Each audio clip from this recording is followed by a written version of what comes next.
In this video, I'd like to share with you the steps to doing the Sun Salutation and the potential benefits of doing it. I've been doing the Sun Salutation every single morning for the last 30 years. And I'm 55 years old now. And I can't start my day without it. So here are the reasons why I think the Sun Salutation is a benefit for everyone to do. It's been done for thousands of years, so I certainly didn't invent it. And I'm not a yoga instructor, so I've modified things. And I hope that you will modify the Sun Salutation so it meets your own needs. You go at your own pace, change it however you wish, and remember, be kind to your body and listen to your body.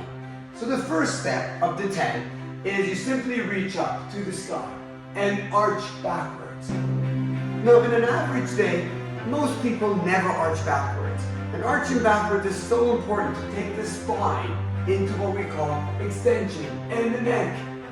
The second stage is reach down as far as you can go and touch the floor. Now you can bend your knees certainly in order to get there.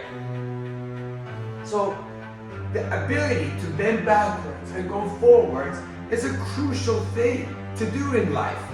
And if you do it every day, when it makes the spine more resilient, it's less likely to get injured. Every day we make it a point of bending all the way back and bending all the way forward. It's a way of keeping our spine healthy. If somebody says, what's the best way to keep your elbow healthy? I'd say every day straighten and bend it. Every day, a few times. What's the best way to keep your index finger healthy? Every day. Take it through its full available movement. What's the best way to keep the spine healthy? Every day, take it through its full available range. So we start with this, and of course the shoulder benefits from this too. We go backwards, and step number 2, we bend forwards and palms to the floor. Step number 3, take your right leg back. We start with the right leg in the first round. And stay there. This increases your hip flexibility and helps to minimize the risk of developing potential osteoarthritis in the hip. Next step, you go into the plank position. The plank position is incredible as it places pressure on the arms. And loading the arms is very valuable in keeping the arms strong and keeping the shoulders strong. And of course it works the core muscles or the abdominal muscles. Next, we go down into the push-up position or push-down position.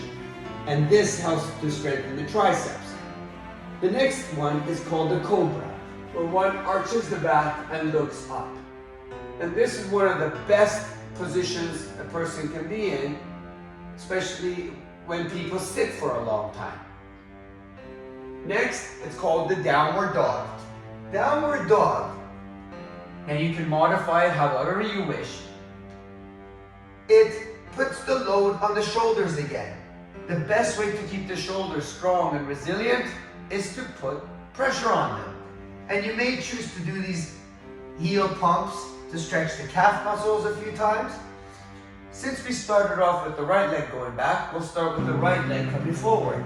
The right leg comes ideally in between your palms. And if you can't reach your palms and you can only reach this far, that's perfectly fine. You could grab your ankle always to bring it forward if you choose to. Now the right hip is getting flexed and getting all the nutrition into the joint, and the left hip, what we call the hip flexors, are getting stretched. Next, bring the other leg, left leg forward, where you're in a fully flexed position, and you go up and end with standing again. We're going to repeat this one more time with the left leg. Reach up, breathe in, then you can add the breath to it at your own pace and breathe out. Bend your knees softly to go to the ground. Left leg back this time. So the second half of the Sun Salutation we do with the left leg. And hold each position as long as you desire. You can count breaths, 2 breaths, 3 breaths.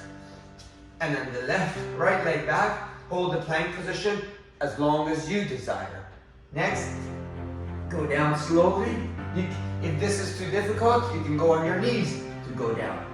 Then go up, breathe in, breathe out, downward dog, hold it there. You can pump if you wish.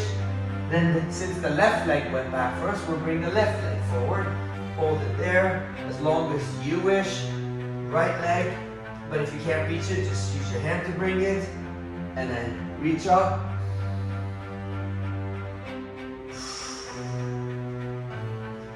You may do 1, 2, or 3 repetitions of the sun salutation every day. You can do it anywhere in the house. I personally do it mostly in the kitchen. Now, if the weather's nice, you're better off doing it outside and literally doing a sun salutation. Because the single greatest thing a person can do for their well-being is to experience morning sun. Even if it's cloudy outside, even if it's cold outside, get yourself outside to see the sun first thing in the morning, even if it's for a few minutes. I think the next thing we can do, best thing one can do for their body, is to do the movements that are involved in the sun salutation. I hope you found this video valuable.